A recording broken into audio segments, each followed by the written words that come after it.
Hi everyone, welcome to Storytime High School 4's YouTube channel.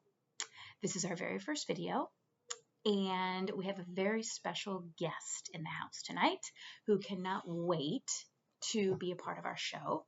I think he is going to be High School 4's favorite. I think you guys are going to be wanting him back for sure. He's very excited to introduce himself. With that being said, we are going to participate in a short story reading, and our guest is going to be listening in. And the story tonight is going to be called A Monkey's Paw.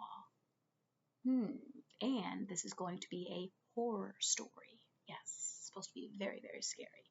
But scary during the times of 1902. That's when the story was written. So keep that in mind.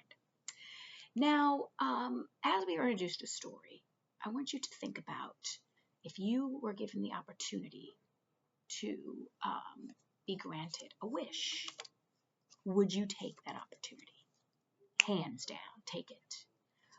If I were to come to school one day and I had something magical in my hand of some kind, something tangible, something that you could hold, and I told you you could hold this and any wish that you want will be granted. Would you do it impulsively without a thought to get your wish granted? If I told you that 3 wishes would be granted, would you do it? What if I told you that the magical thing in my hand that would grant you 3 wishes was a curse? That it was cursed. It was a bad omen. Would you still have your 3 wishes granted? These are things that come to surface in our novel, or our short story. It's not a novel, since we really can't seem to get through novels. We're going to try short stories this time. So before we begin, I want you to think about what are 3 wishes that you would like granted if you could. If I had a genie or something magical in class and you could touch it and you'd be granted the 3 wishes. We have a special guest in the house and he's going to come and introduce himself. And we're going to go over what his 3 wishes are. So, Ozai, we went over the classroom rules. So I hope that you can respect those rules while class is in session and model good behavior. Can I get you over here? Ozai, come here. Yeah, he's already now being camera shy. Doesn't want to come up here. Come here. Come over here. Don't step. Okay. Well, there. That was a grand entrance there, wasn't it? This is Ozai. And he is going to sit in on our very first story time. Ozai, can you say hello to everyone? Ozai, hello. He's going to be sitting here for story time. You saw that goose over here. This is his toy that he has gotten taken away from him for the remainder of class period. He has not been listening, been getting very distracted by his toys. So maybe he'll get it back, maybe he won't. Anyway, we will begin our story. No, I won't. I will tell you what his 3 wishes were. I wrote them down. If Ozai had 3 wishes, the first one would be, Ozai said unlimited food. Yeah, I knew that would get him up here. Unlimited food would be one. Another wish that what was the other one that you said you wanted? Unlimited food, and you said, oh, all the attention. Yes, he would want the spotlight on him all the time. And his 3rd wish would be no baths ever again. He hates bath time. He wants to be dirty and stinky all the time. He doesn't mind going into the ocean or the swimming pool, though, but baths are a whole other story. So those are his 3 wishes. I want you guys to think about that's too loud. Your 3 wishes and what would be at stake? How do you believe in fate?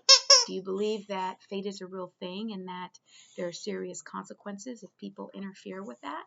Or maybe you don't think people are that powerful and can't interfere with fate at all.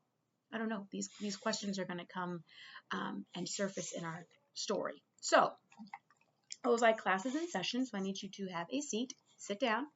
We're respecting personal boundaries. I want you to listen to the story. It's a very good story. And your goose can join us, I guess. All right? Your goose can be in our class too. Don't bite his head off. You can hold him. Okay? Yes, you can hold him. And, or just sit there. See, we're working on remaining in our area and listening. Same goals we have in high school 4. And I want you to pull out your stories in front of you called The Monkey's Paw. And let's just dive on in with the reading, shall we? Monkey's Paw. Without, the night was cold and wet, but in the small parlor of Laburnum Villa the blinds were drawn and the fire burned brightly. Father and son were at chess, the former, who possessed ideas about the game involving radical changes, putting his king into such sharp and unnecessary pearls that it even provoked comment from the white-haired old lady knitting placidly by the fire. "Hark at the wind," said Mr. White, who, having seen a fatal mistake after it was too late, was amiably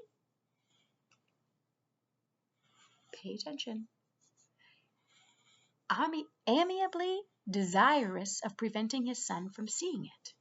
I'm listening, said the latter, grimly surveying the board as he stretched out his hands. Check, I shouted, hardly thinking that he'd come tonight, said the father, with his hand poised over the board. Mate, replied the son. That's the worst of living so far out, bawled Mr. White, with sudden and unlooked-for violence. Of all the beastly, slushy, out-of-the-way places to live in, this is the worst. Get, Obi. Sit down. We are in class. I need you to pay attention to the story. We're reading still. I need you to have a seat. Stay there. All right, we're playing a game of chess. The father is losing to the son. That's the worst of living so far out, bawled Mr. White with sudden and unlooked-for violence. Of all the beastly, slushy, out-of-the-way places to live in, this is the worst. Pathways a bog, and the roads a torrent. I don't know what people are thinking about. I suppose because only 2 houses on the road are let. They think it doesn't matter. Never mind, dear, said his wife soothingly. Perhaps you'll win the next one. Mr. White looked up sharply, just in time to intercept a knowing glance between mother and son. The words died away on his lips, and he hid a guilty grin in his thin gray beard. There he is, said Herbert White, as the gate banged too loudly and heavy footsteps came towards the door. Now we're getting to the scary part. The old man rose with hospitable haste, and opening the door, was heard condoling with the new arrival. The new arrival also condoled with himself, so that Mrs. White said toot toot and coughed gently as her husband entered the room, followed by a tall, burly man, beady of eye and rubicund of visage. Sergeant Major Morris, he said, introducing himself. The sergeant major shook hands, and taking the proffered seat by the fire, watched contentedly while his host got out whiskey and tumblers and stood a small copper kettle on the fire. At the 3rd glass his eye got brighter, and he began to talk, the little family circling regarding with eager interest the visitor from distant parts as he squared his broad shoulders in the chair and spoke of strange scenes and doubtly deeds, of wars and plagues and strange peoples. 21 years of it, said Mr. White, nodding at his wife and son. When he went away, he was a slip of youth in the warehouse. Now look at him. You don't like to have taken much harm, said Mrs. White politely. I'd like to go to India myself, said the old man, just to look around a bit, you know. Better where you are, said the sergeant major, shaking his head. He put down the empty glass and, sighing softly, shook it again. I should like to see those old temples and pharisaics and jugglers, said the old man. What was that you started telling me the other day about a monkey's paw or something, Morris? Nothing, said the soldier hastily. Leastways, nothing worth hearing. Monkey's paw? Said Mrs. White curiously. Well, it's just a bit of what you might call magic, perhaps, said the sergeant major offhandedly. Obzai, do you know where we are in the story? Do you know what's happening? Mm-hmm.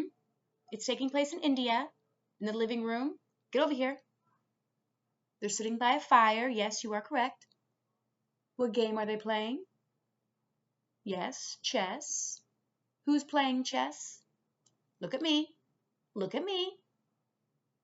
Oh, you were paying attention. It was the father and the son. The father's a sore loser. Yes, doesn't like to be losing to his son. You are correct. We're not talking about a dog's paw or a puppy's paw. You have nothing to be afraid of. No one's going to come take your paw. Come here. We're talking about a monkey's paw. No one's going to take your paw. He's a little scared. He's a little worried. Okay, monkey's paw, said Mrs. White curiously. We're talking to the sergeant. Well, it's just a bit of what you might call magic. His three listeners leaned forward eagerly. The visitor absent-mindedly put his empty glass to his lips and then sat it down again. His host filled it for him. To look at, said the sergeant major, fumbling in his pocket, it's just an ordinary little paw, dried to a mummy. He took something out of his pocket and proffered it. Mrs. White drew back with a grimace, but her son, taking it, examined it curiously. I don't think I would take the paw. Would you take the paw, Ozai? Would you do it? Tell the class, would you? Are you shaking? Are you scared? Don't be scared. No one's going to take your paw. No one would do that, baby. We love your paws. You still listening to Don't you fall asleep at the story. No sleeping. And what is there special about it? Inquired Mr. White as he took it from his son and having examined it, placed it upon the table. It had a spell put on it by an old fakir, said the sergeant major. He is a very holy man. He wanted to show that fate ruled people's lives, and that those who interfered with it did so to their sorrow. He put a spell on it so that 3 separate men could each have 3 wishes from it. His manner was so impressive that his hearers were conscious that the light laughter jarred somewhat. Well, why don't you have 3, sir? Said Herbert White cleverly. The soldier regarded him in the way that middle age is wont to regard presumptuous youth. I have, he said quietly, and his blotchy face whitened. And do you really have the 3 wishes granted? Asked Mrs. White. I did, said the sergeant major, and his glass tapped against his strong teeth. And has anybody else wished? Inquired the old lady. The first man had his 3 wishes, yes, was the reply. I don't know what the first 2 were, but the third was for death. That's how I got the paw. His tones were... Ozai, I can hear you snoring. We're not sleeping. You should be listening to the story. There will be a quiz afterwards. You're going to have questions that you're going to have to answer.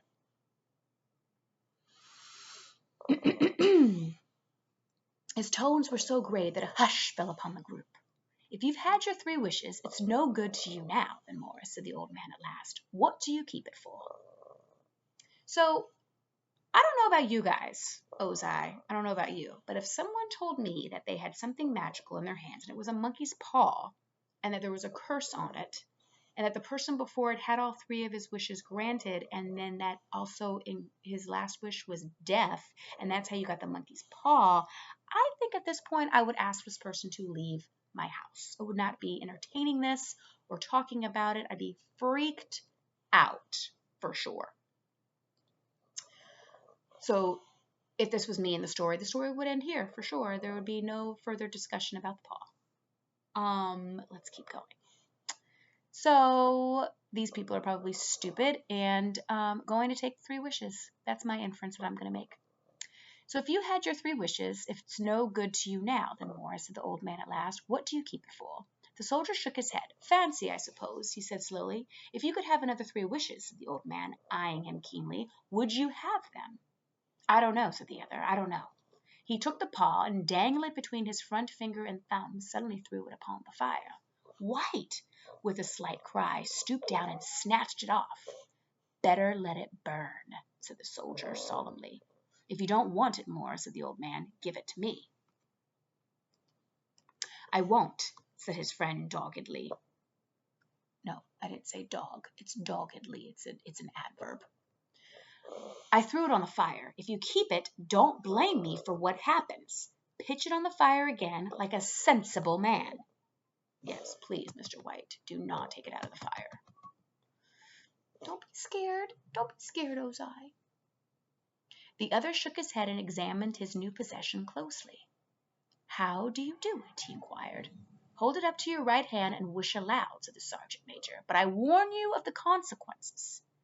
Sounds like the Arabian Nights, said Mrs. White as she rose and began to set the supper. Don't you think you might wish for 4 pairs of hands for me? Her husband drew the talisman from his pocket, and then all three burst into laughter as the sergeant major, with a look of alarm on his face, caught him by the arm. If you must wish, he said gruffly, wish for something sensible. Mr. White dropped it back into his pocket and placed chairs, motioned his friends to the table. In the business of supper, the talisman was partly forgotten, and afterwards the three sat listening in an enthralled fashion to a second installment of the soldier's adventures in India. I hope you all are enjoying the story as much as the sweet Ozai is. Do you guys see him? Do you see the baby? There he is. If the tale about the monkey paw is not more truthful than those he has been telling us, said Herbert, as the door closed behind their guest just in time for him to catch the last train, we shan't make much out of it. Did you give him anything for it, father? Inquired Mrs. White, regarding her husband closely. A trifle, he said, coloring slightly. He didn't want it, but I made him take it, as he pressed me again to throw it away. Likely, said Herbert, with pretended humor. Why, we're going to be rich and famous and happy. Wish to be an emperor, father, to begin with. Then you can't be henpecked. He darted round the table, pursued by the malign Mrs. White, armed with an antimacassar? Mr. White took the paw from his pocket and eyed it dubiously. I don't know what to wish for, and that's a fact, he said slowly. It seems to me I've got all I want. If you only cleared the house, you'd be quite happy, wouldn't you? Said Herbert, with his hand on his shoulder. We'll wish for £200 then. That'll just do it. His father, smiling shamefacedly at his own credulity, held up the talisman as his son, with a solemn face somewhat marred by a wink at his mother, sat down at the piano and struck a few impressive chords. I wish for £200, said the old man distinctly. A fine crash from the piano greeted the words, interrupted by a shuddering cry from the old man. His wife and son ran towards him. It moved, he cried, with a glance of disgust at the object as it lay on the floor, as I wished it twisted in my hands like a snake. Well, I don't see the money, said his son, as he picked it up and placed it on the table, and I bet I never shall. It must have been your fancy, father, said his wife, regarding him anxiously. He shook his head. Never mind, though. There's no harm done, but it gave me a shock all the same. They sat down by the fire again, while the two men finished their pipes. Outside the wind was higher than ever, and the old man started nervously at the sound of a door banging upstairs.